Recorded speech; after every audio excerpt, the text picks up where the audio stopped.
Welcome to the Life with Grief podcast. I'm your host, grief and transformational life coach and fellow griever, Tara Accardo.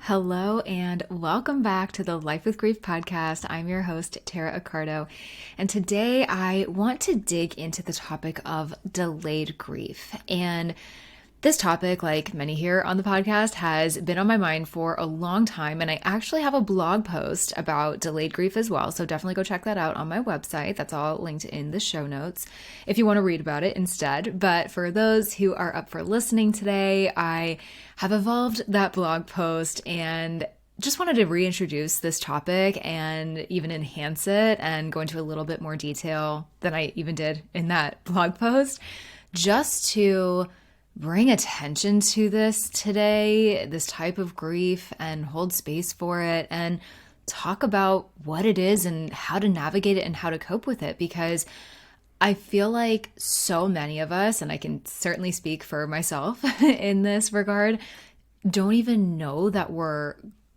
going through delayed grief, that we have delayed grief, almost like until after it happens. This one I feel like is just like hindsight's 2020 a little bit, but the more that we can become aware of it and just recognize when it's happening, if it's happening, that will just help set us up for just a little more success in this healing process that never really ends. So also, I really wanted to bring this up because I so often see this in people that I one-on-one coach.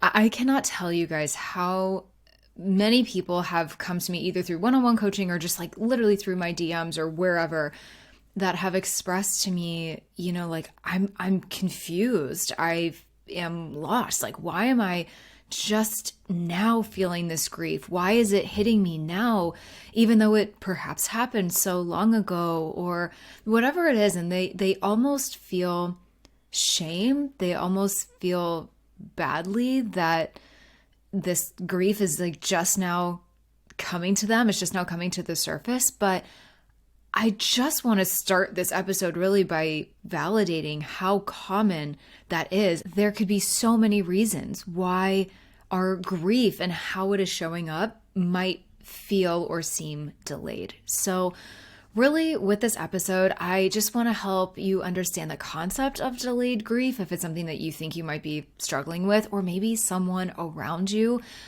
Definitely on this podcast, I want to put episodes and topics out there that, of course, help grievers out there, but this is for supporters too. If you feel like someone around you might not be like recognizing the severity, the depth of something that has happened to them, or whatever this looks like, and it could potentially help you as a supporter or the griever themselves understand what's happening and why and how to cope and how to navigate it. So that's exactly what we're getting into. What delayed grief is, how it can affect us, and how to cope with it. So let me just say this. Grief is something that we expect to feel immediately after a loss, one would imagine, right? Or with anticipatory grief, maybe before the loss has actually technically occurred. But I've talked about this before on the podcast. Maybe you are watching a loved one's health decline, or you're in the middle of a divorce or something like that, right? It's still kind of this living loss, if you will. Either way, generally speaking, on paper, we might imagine that our grief is something to be felt soon or immediately, right? As it's happening. But what if you don't? What if it is weeks or months or even years? Yes, even years after, let's just use the example of a loved one dying, years after they die. And then suddenly, or maybe perhaps not suddenly, but things start coming up to the surface, it just begins to hit you. That is delayed grief. And so, again, take a second here. Imagine you lose someone close to you. And in that immediate aftermath, for example, maybe you are just too busy with practical responsibilities, handling the arrangements of their death, supporting family, whoever that is for you. You are just trying to stay mentally afloat. Maybe you have kids, maybe you have a job. you just almost don't have the time or the mental space or capacity to grieve properly. Or maybe your emotions have just felt numbed, right? You're just numbed out. That is where delayed grief can come in. And while immediate grief is often characterized by really intense feelings or emotions, delayed grief can oftentimes be more subtle. It is often simmering beneath the surface. And it's not that it can't just hit us like a tidal wave one day. It absolutely can. But I feel like where the delayed grief starts to come in is it creeps in. I mean, I've said this before. Grief will make itself known. It's not a matter of if, it's a matter of when. So this is why I feel like delayed grief is such an important topic, because again, there can be so many, okay, I'm getting ahead of myself. There can be so many reasons for this. We're going to get there. I promise. But it can stem from a variety of factors. High level for right now, that could be that particular griever's coping mechanisms or lack thereof, personality traits that they might have, or the way that they were raised to process grief or not, the circumstances surrounding the loss, the list goes on. I've talked about my experience with anticipatory grief on the podcast before. There is an episode also, by the way, solely on anticipatory grief. Definitely check that out in the show notes. But where I have come to know delayed grief is as my parents died just 6 months apart, I barely had time to grieve my mom before my dad's health really started declining. And this happened like 4 or 5 years ago now, as of this recording. And I can take myself back to that time. And it was very surreal, honestly. I don't even think I realized the gravity of what was happening. I actually remember having sort of a come to Jesus moment with myself. I mean, there was a few moments, to be honest. Once when he was first admitted into an ICU, and then he was like never released from a care facility after that. And then sort of again, when he entered a hospice adjacent facility, and then it was like they officially moved him into hospice after that. So there's a few times in his journey that occurred to me, I guess. But where the delayed grief really came in actually was more with my mom's death, I think. And it's because I just didn't have like the time or the mental capacity, because when she died, my dad was already sick. He had prostate cancer, but it wasn't necessarily, at least I didn't know this at the time, it hadn't spread. It itself wasn't getting worse. I just knew my dad was in not a good state of mind, with my mom now being dead. It's his partner for over 35 years. He loved her and missed her dearly, and I can tell he was not himself. So there was a sense of me, I think, that sort of felt like I had to keep him alive, keep him strong, keep him having company around him. And it was just me and my dad here, really. Like, we didn't have any other family here. So although a couple people visited, like, it wasn't that constant long-term support that either of us had via family nearby. So there was a lot of pressure that I put on myself. My dad did not put that on me. I definitely, that was self-inflicted. But I felt, I don't know, I felt like I just had to really be there for him. I had this only one parent left. I wanted to preserve him and keep him around as much as possible. But I definitely remember being scared of like, okay, well, how long is he going to be around now? How long can he live without his wife? Like, what is he going to do? Like, I remember feeling so overwhelmed even thinking about that. But then his cancer metastasized, and that process of him and his health declining really started from there. So, and then I was, in a relationship, and although that relationship did end, and I've talked about that here on the podcast before, it's with my now husband, but at the time we did break up for a period of time, and that's a story for another day. But at the time, just after my mom died, we were still in it, and I was still trying to maintain that. I was still trying to take care of my dog. I was still trying to work. I mean, just when does one have a moment to spare to grieve properly?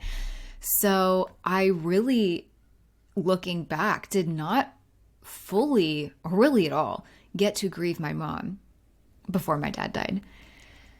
And then, only when I had the chance to take a step back and say, whoa, this is pretty bad. Like, this is really bad.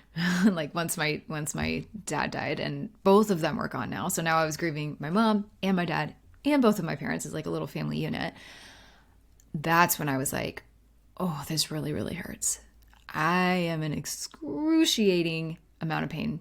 And like I said, for, the months prior to my dad's death, like, I wanted to be there for him as fully and presently as I could. And that required time and energy. And it was frankly quite a distraction from the other intense sadness that I was feeling around my mom. But looking back too, I think a big part of me didn't want to grieve my mom yet. Like, it was so shocking that she was gone in the first place. I couldn't even wrap my head around it. So I think this delayed grief was both a coping mechanism and being faced with yet another death and more loss so shortly after. And it just compounded, as grief often does. And I was not in a good place. And it took a lot of the right tools to help me through that. I'm not even going to say out of it, but I would say I'm out of that now, to be honest. I'll never say, we're out of our grief per se. It doesn't work that way. But I will say, that delayed grief has come and gone. I'm fully aware of it now. And I've worked through that. So in this episode, I hope to help you work through that too, as much as possible. But let's shift into the causes of delayed grief. I've touched on a couple of these already, but there could be a variety of reasons that delayed grief can rear its ugly head. And like I said, a couple I just spoke to about in my own journey, but let's just run through some ways that this can show up. So number one, prior trauma. If someone has a history of unresolved trauma, whatever this trauma might entail, that grief can trigger those old wounds, which complicates and delays the natural grieving process.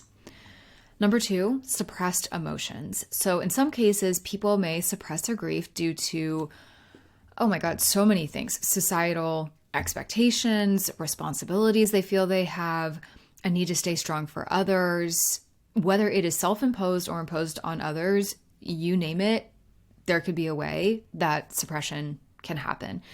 In terms of societal expectations, there could be a lot of things here, right? And by the way, we are only scratching the surface with this topic on this episode today, but this could be anything from feeling the need to get back to work quickly, definitely happened to me, being limited by how much bereavement time you have off, also happened to me, the imposition of others' beliefs on how long your grief should last, or when it should come up and when it should leave, and when it's appropriate and inappropriate. And I have a lot of thoughts and feelings on that, but spoiler alert, it is however long you need, okay?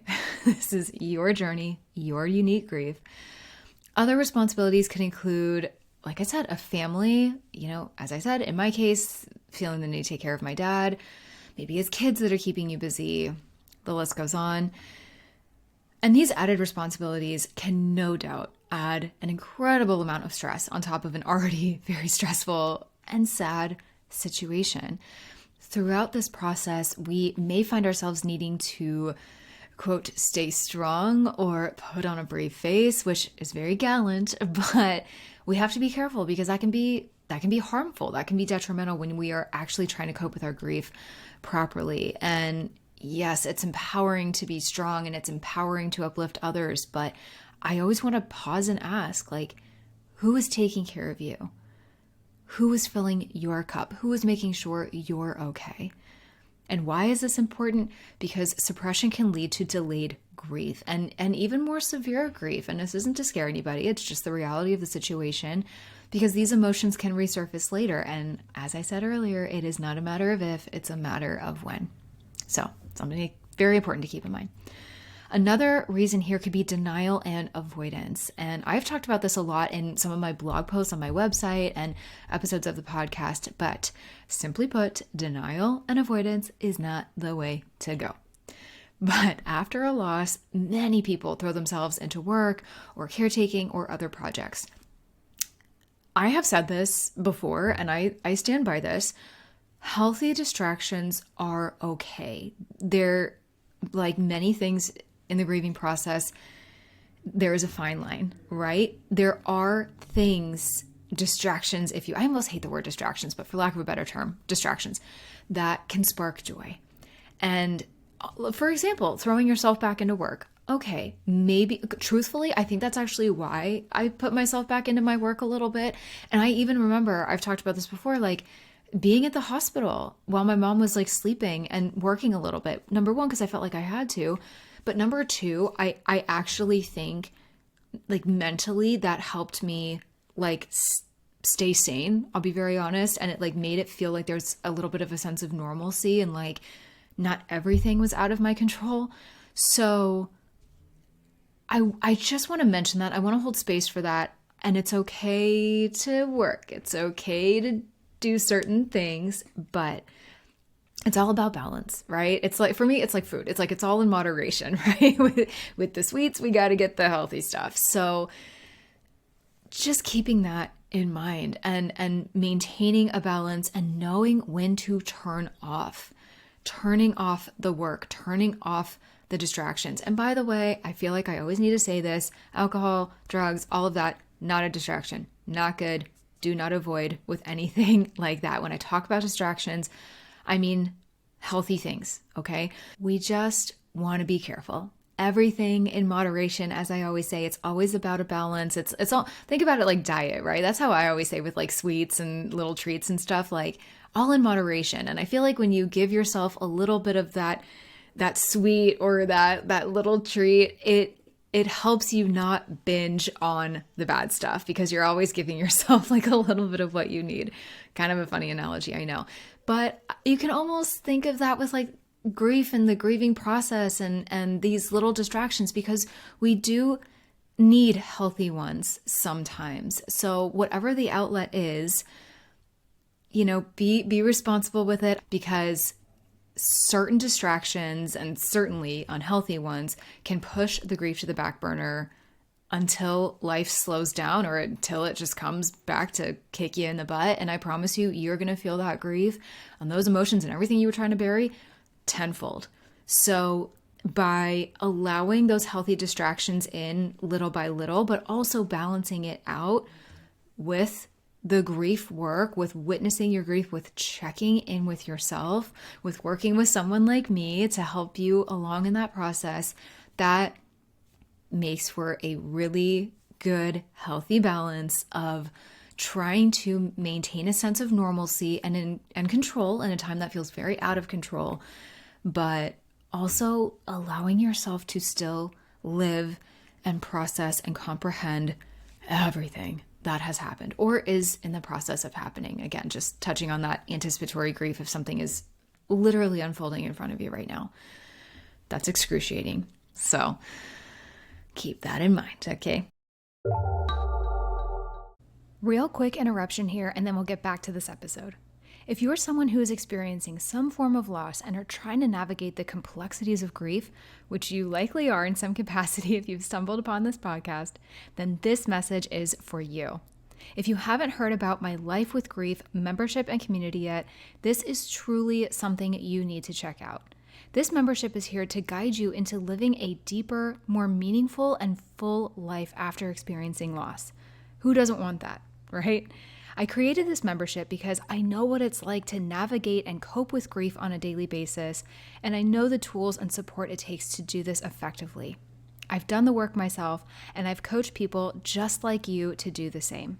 It comes down to having impactful, effective resources and tools at your disposal, having the right support around you from people who can understand and empathize with your grief, and having encouragement and inspiration around you consistently to not only elicit and spark change, but to keep it and keep the positive momentum going.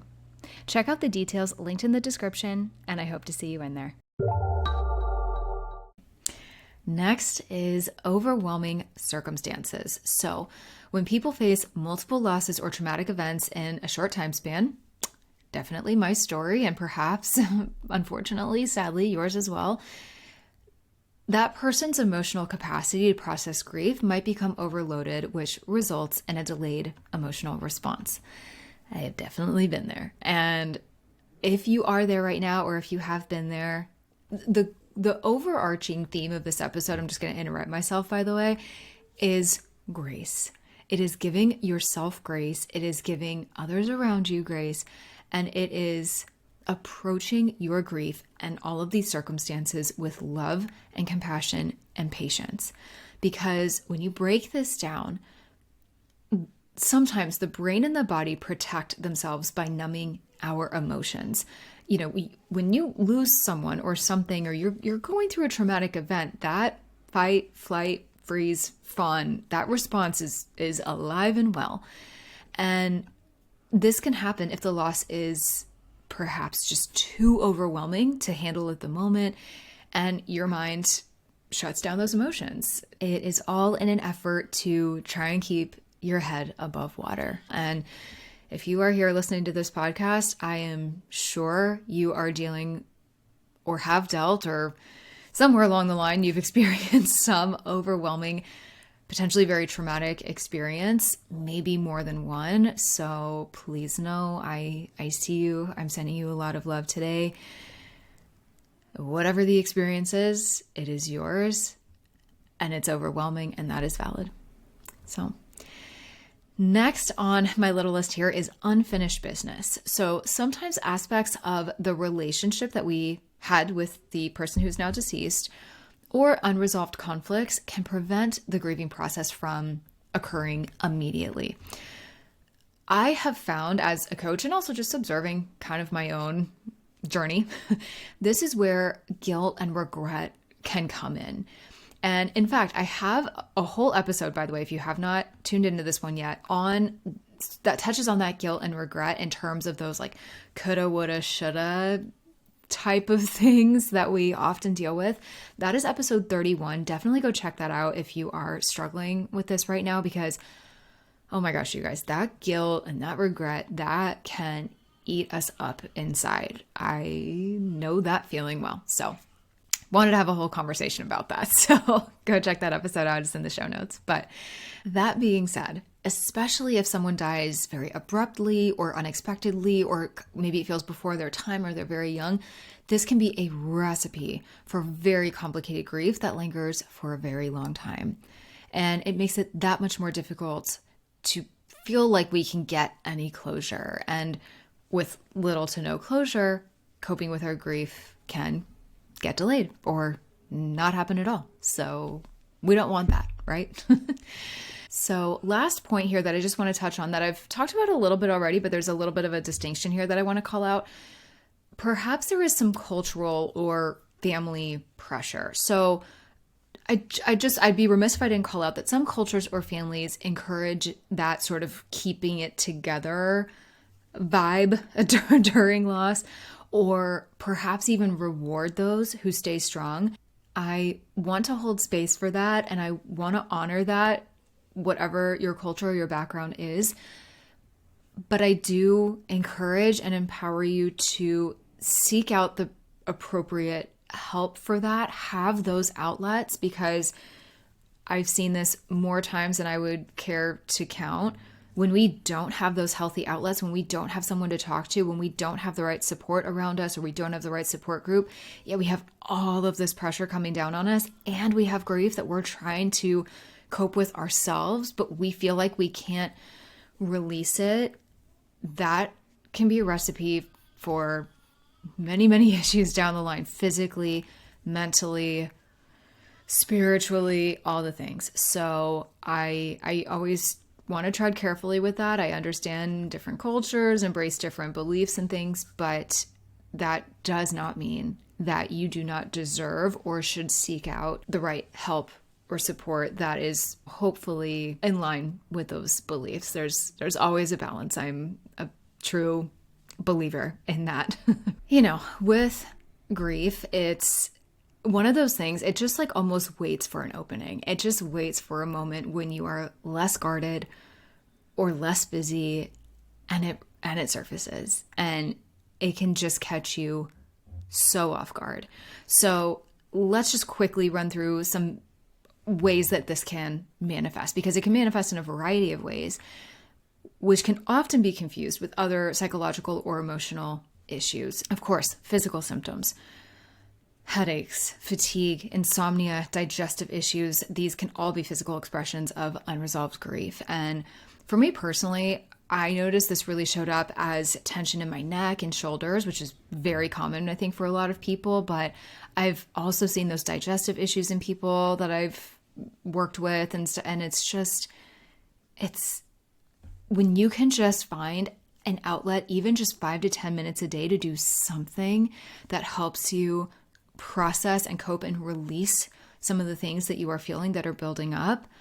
I cannot even tell you the magic that will bring to your life, and it will slowly help some of these physical ailments that we might see, but also all the more reason to get ahead of it too, right? We don't even want these physical ailments to come knocking at our door if we can avoid it. So emotional outbursts as well. Those emotions, they have to go somewhere.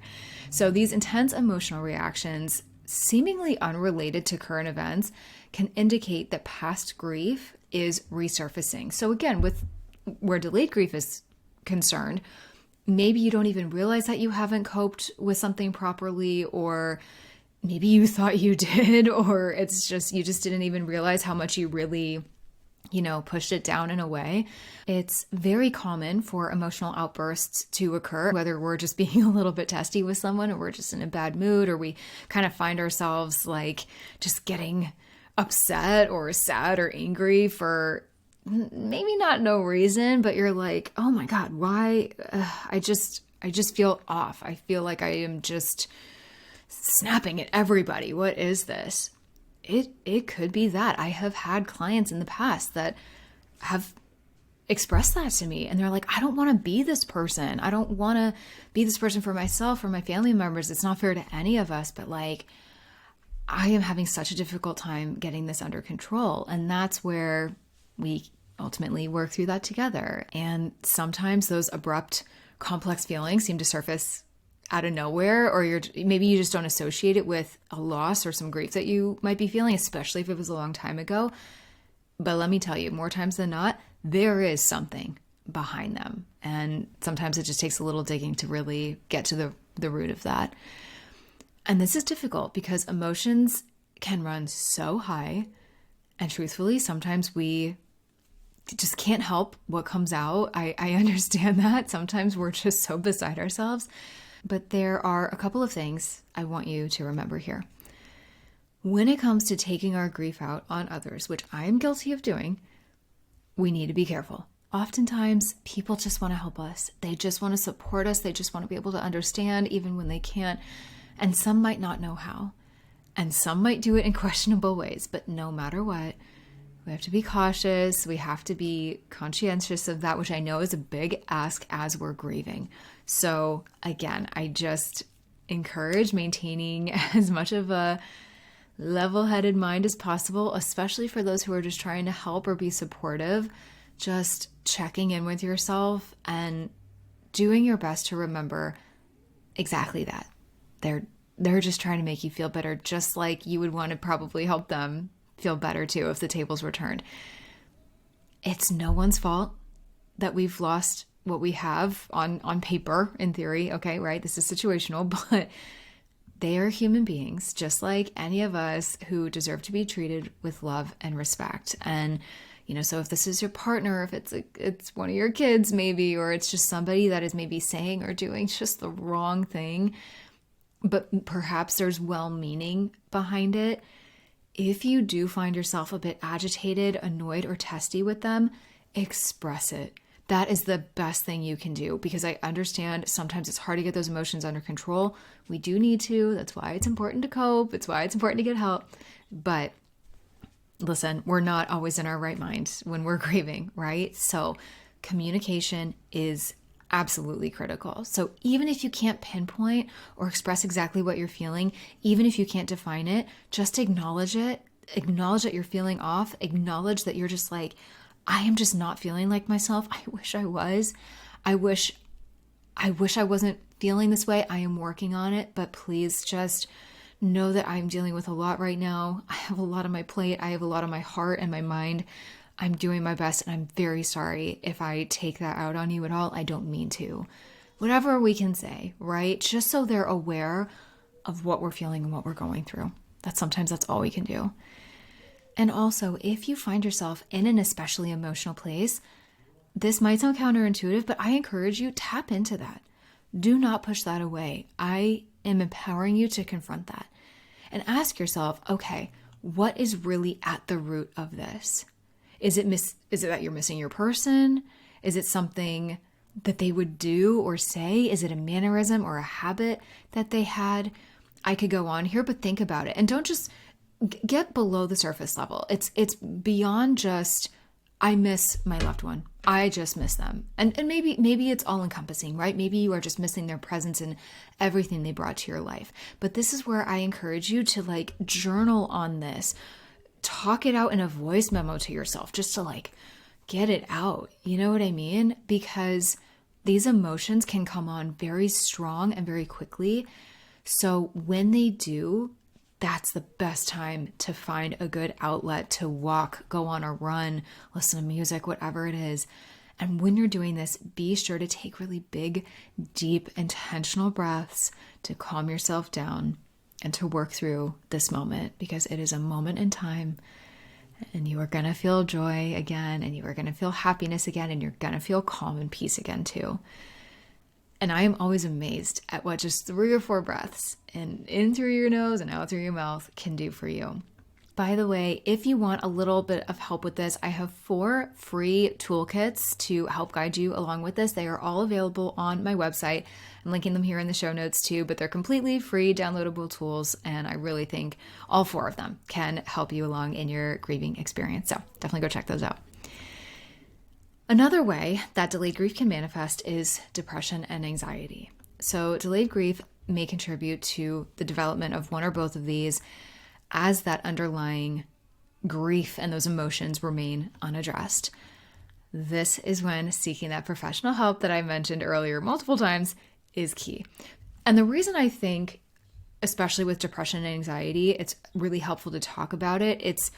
It's talking to someone who, number one, understands it. So when you are looking for a mental health professional or a grief coach or whoever, maybe seek someone out that has been through the same or a similar loss to you. And even though all of our journeys are different, of course, just because I lost my mom and someone else lost theirs doesn't mean we're necessarily on the exact same page, but overall we can relate to each other on this, soulful level, right? So finding someone who can understand you the best they can. And number 2, who is specifically trained to help you cope. That's just critical. And I don't want you to deny yourself that gift. And just a friendly reminder here, my membership is here for you to help support you. I offer one-on-one coaching, but also perhaps a therapist or a counselor is better for you, especially if there is more deep-rooted pain and things to work through in your past, or maybe there's childhood trauma here that is contributing to all of this. Whatever the best help is for you, but especially with that depression and anxiety, you might just need a little bit more than maybe just a daily meditation and a journaling practice. Okay. Those are 2 of my absolute favorites, but it's recognizing when you need more help. And like I said, giving yourself that gift when you need it. Another way this can manifest is through loss of interest. So it is no secret that our zest for life often goes right out the window when we lose a loved one. If we're going through a divorce, we're feeling this loss of identity. I mean, whatever primary or secondary loss you are going through, we can all feel this.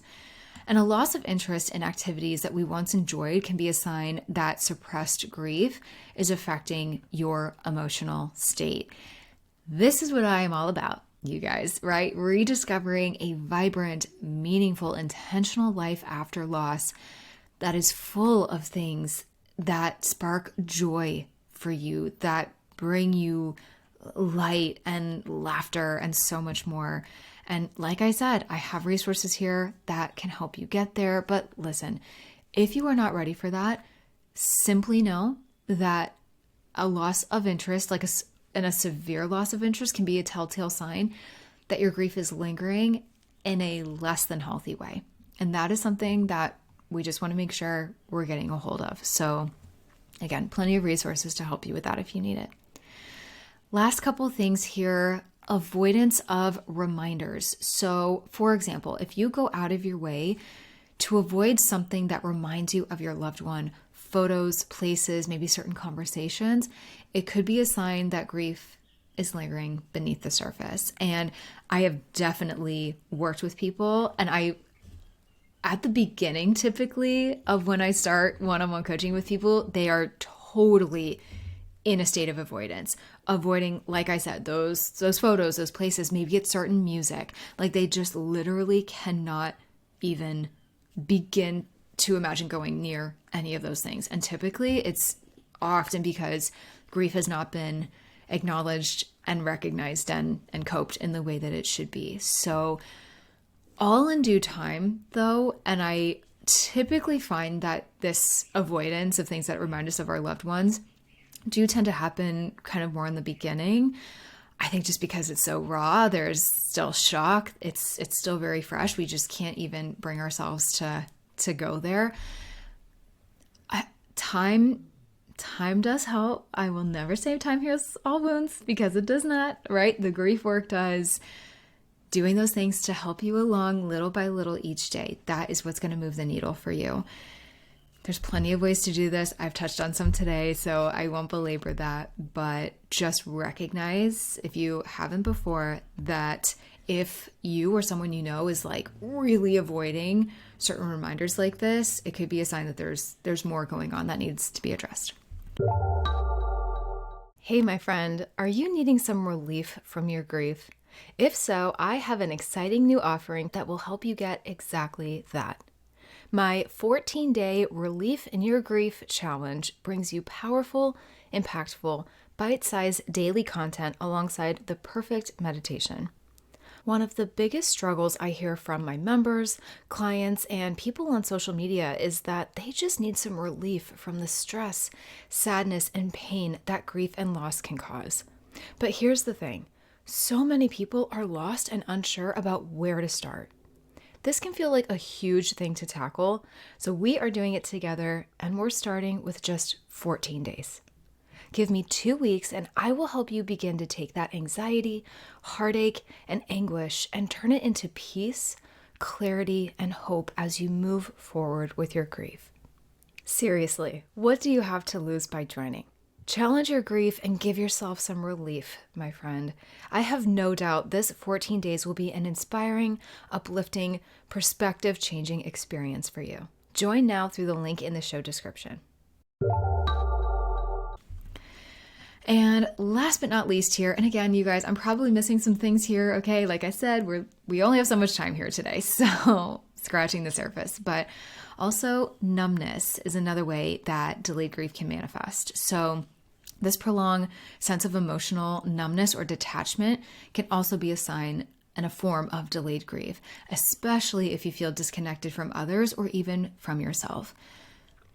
And this numbness and this detachment, not uncommon, okay? And I'll be honest with you, like in my earlier days of grieving, I definitely detached myself a little bit from people. I definitely went through sort of like a numbing phase, and not that I used things to numb myself. I didn't do drugs, not alcohol, nothing like that. It just was like, I just didn't want to feel sometimes because I was exhausted and it was sad and I just wanted a freaking break. But I think where we need to, again, it's all about balance. It's remembering that like when these things start to go on a little bit long, and there's no time frame here, okay? So that's why I know grief is very confusing and it's hard to identify some of these things sometimes and be like, wait, you might be like, okay, Tara, well, how long is too long? only you really know that, but I see people that are years out and they're still stuck and they're still detached and they're still numb. And, eventually with time and with the right help, it's not going to go away overnight, right? But there are ways that we can inch ourselves out of it. And that's what we want to see. We want to see a little bit of progress there. And the heaviness and the darkness to slowly start to lift. That's what that's going to look like. That's what that's going to feel like. And that does vary by person. But if you are seeing that in yourself, that it is just not lifting, or if you are seeing someone around you where it's just not lifting, that's a sign where, again, more work and some more attention to that might need to come into play. Okay, so just to start finishing up this episode, let's just talk about a few coping strategies. I've touched on definitely a few here so far. So where do we begin, right? With coping with grief that is delayed and maybe sometimes really delayed. Let's talk about it. Let's get into it. First and foremost, as I've alluded to throughout this episode, we have to start by recognizing and acknowledging the presence of delayed grief. And this is tough because we don't even realize that this is the culprit sometimes. But here's the thing. Self-awareness allows you to create space for the emotions to emerge. The first step is simply recognizing that you are feeling that grief, that what you are feeling is grief.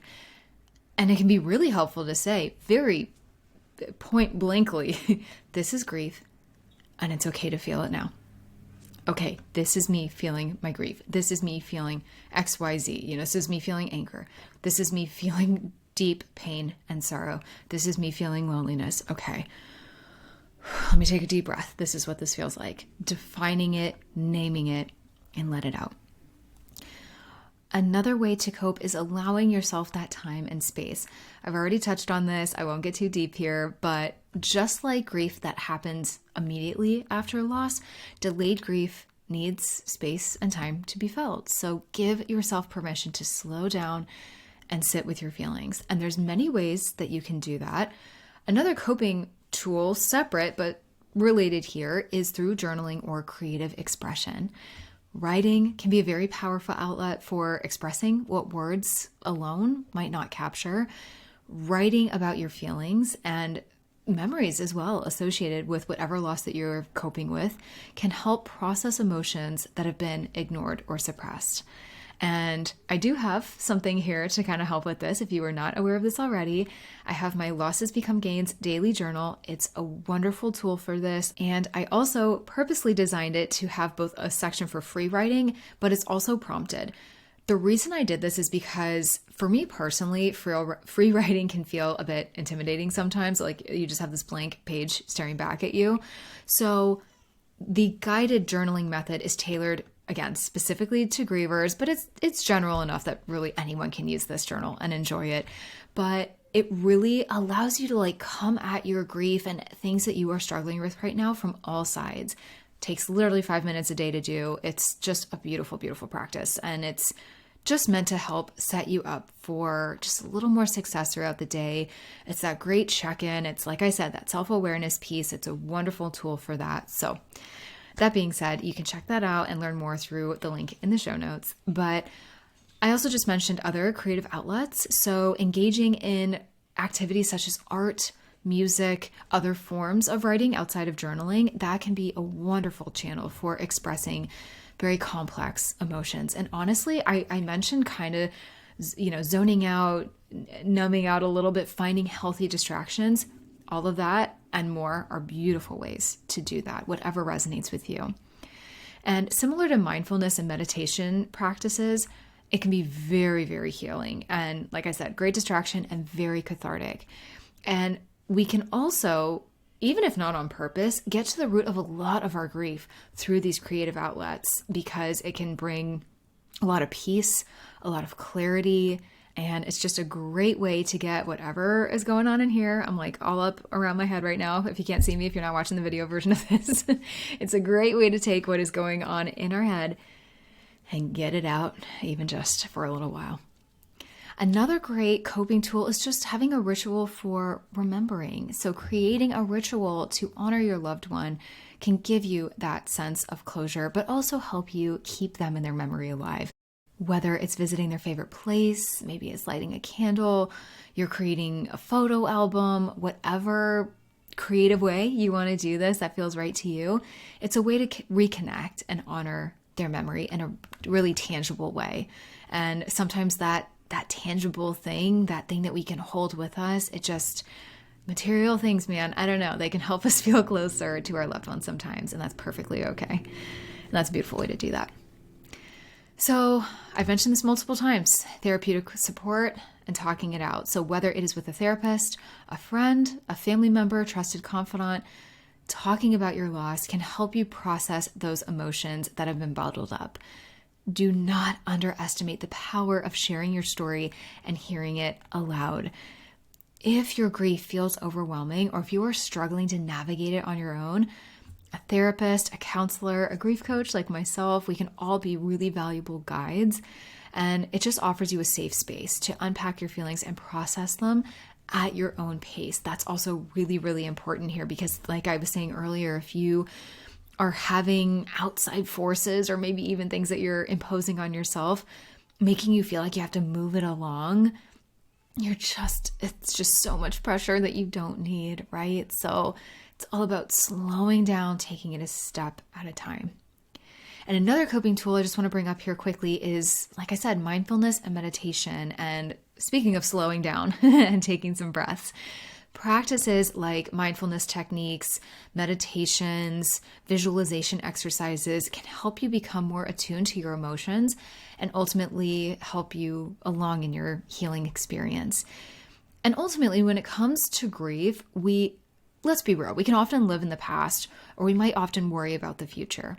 And it's really important to hone in on a routine and, a mindfulness or a meditation practice to help bring ourselves back to that present moment, to focus on what is in front of us, to relax our mind and body, to prevent those physical ailments that I mentioned earlier, and understand and realize what is within our control. And I also just want to remind you, I have my Relief in Your Grief. I call it a challenge, but it's really more of an experience because I don't want something to sound more challenging than what you're already going through. That's challenging enough. But I call it a challenge as something that's meant to inspire you. It's a beautiful 14-day experience where each day you get a brand new meditation or breathing practice. And on a daily basis, we also dig into some important topic around grief and the healing experience and moving forward. And it's all meant to help you find some, again, peace and clarity and support in your journey. So that is also linked in the show notes. It's a wonderful resource. It's so easy to do. You can do it on your own time. It's really affordable. And it's one of my favorite things I've ever created. It's such a cool little 2-week experience. And it's just a great place for you to start if you're just feeling like you need some relief in your grief. So just to tie this all up, I feel like I just need to say for the umpteenth time that grief is not something that we get over, quote unquote. It is something that we learn to carry. And delayed grief, while it is challenging, doesn't mean that you have failed in your healing process. And remember, it is a process. It is not a journey with an end or a destination. If anything, it's a sign that your mind and body are giving you kind of a second chance to mourn in a way that you weren't able to before. And that is a really beautiful thing. That is a gift. And the healing experience from delayed grief is about compassion. It is about compassion for yourself and your unique process. And remember, it is not linear, and that is okay. This grief, it's going to come up, it's going to ebb, it's going to flow, it's going to do all the things, whether you like it or not. But what matters is that you find your way at your own pace to honor both your loss and the life that you continue to live, because you do continue living after loss. You can. That is what this podcast is all about. It's to help you do that in the most incredible way. And delayed grief is nothing if not a reminder that the human heart has its own timeline for healing. And while it might catch us off guard, it is a testament to the depth of our emotions and the complexity of the human experience, which is such a beautiful thing, you guys. I know it doesn't always feel that way sometimes.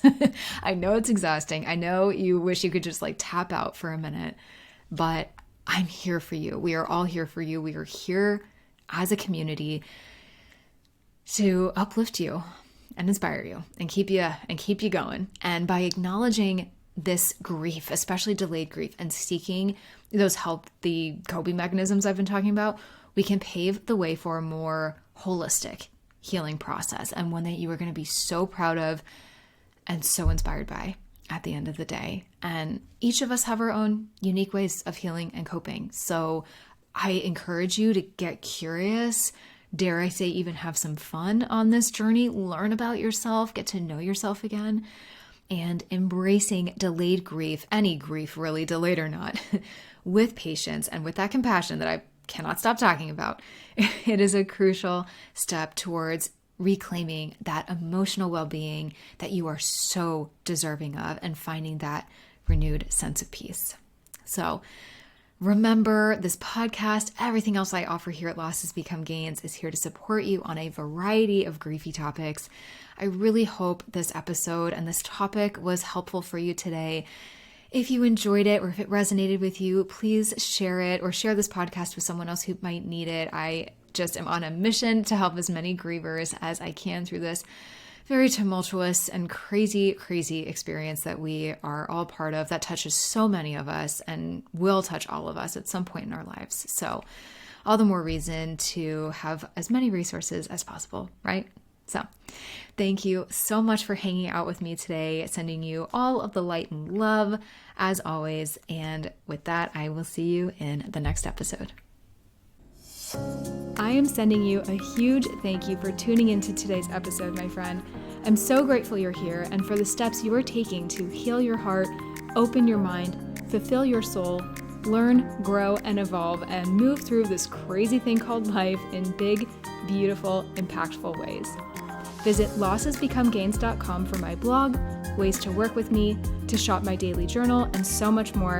And be sure you're following along on Instagram and Facebook at Life with Grief Podcast.